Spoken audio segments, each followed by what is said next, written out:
మిథున రాశి. మిథున రాశి వారికి ఈ వారం మిశ్రమ ఫలితాలు గోచరిస్తున్నాయి. రావాల్సిన ధనం చేతికి అందకపోగా మాట పడవలసిన పరిస్థితి గోచరిస్తోంది. వస్తుందనుకున్న ధనం రాదు.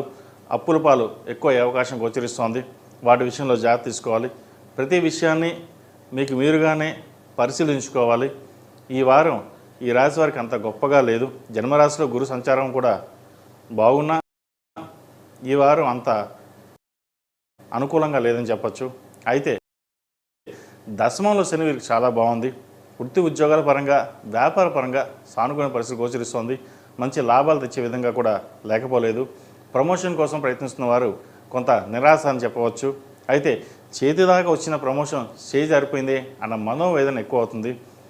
కొంత గురు అనుగ్రహం కోసం మేధ దక్షిణామూర్తి స్తోత్రాన్ని పఠించడం, రుద్రపాశుపత హోమం చేయించడం చెప్పదగిన సూచన.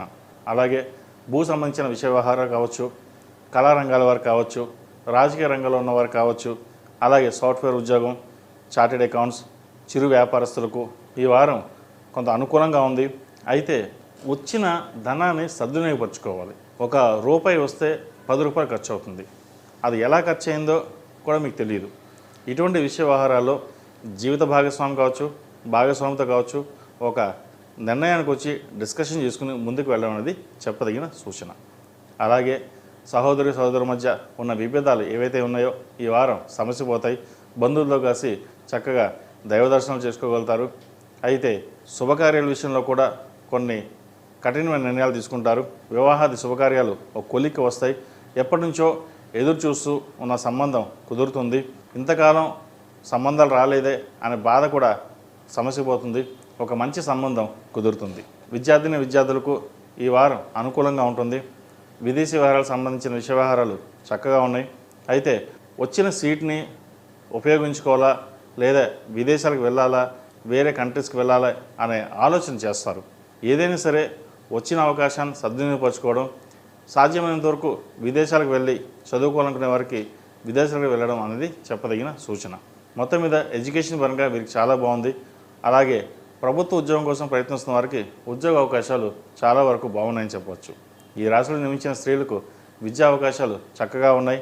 అలాగే ఉద్యోగపరంగా కూడా ఎటువంటి ఇబ్బంది లేని వాతావరణం నెలకొంటుంది. వ్యాపారపరంగా కూడా చాలా బాగుందని చెప్పచ్చు. ఆరోగ్యపరమైన జాగ్రత్తలు కొంతవరకు తీసుకోవాలి. వీరు బంధువులతో మాట్లాడేటప్పుడు ఆచితూచి వ్యవహరించడం చెప్పదగినది. ఎందుకంటే మీరు చక్కగా మాట్లాడినా వక్రించేవారు చాలామంది ఉన్నారు. మీ ఎదుగుదలను చూసి ఓర్వలేని వారు కూడా చాలామంది ఉన్నారు. కాబట్టి వాటి విషయంలో జాగ్రత్తలు తీసుకోండి.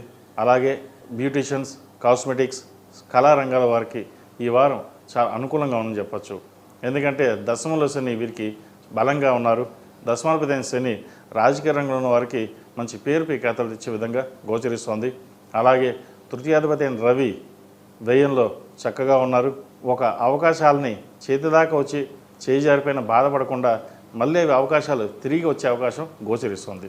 కాబట్టి మిథున రాశి వారికి ప్రథమార్థం కంటే ద్వితీయార్థంలో సానుకూల పరిస్థితులు గోచరిస్తోంది. ఈ రాశివారు ప్రతిరోజు ప్రతినిత్యం దక్షిణామూర్తి స్తోత్రాన్ని పఠించడం, అలాగే రుద్రపాశుపత హోమం చేయించడం చెప్పదగిన సూచన. ప్రతిరోజు ప్రతినిత్యం ఓం నమో నారాయణ ఒత్తులతోటి దీపారాధన చేయండి.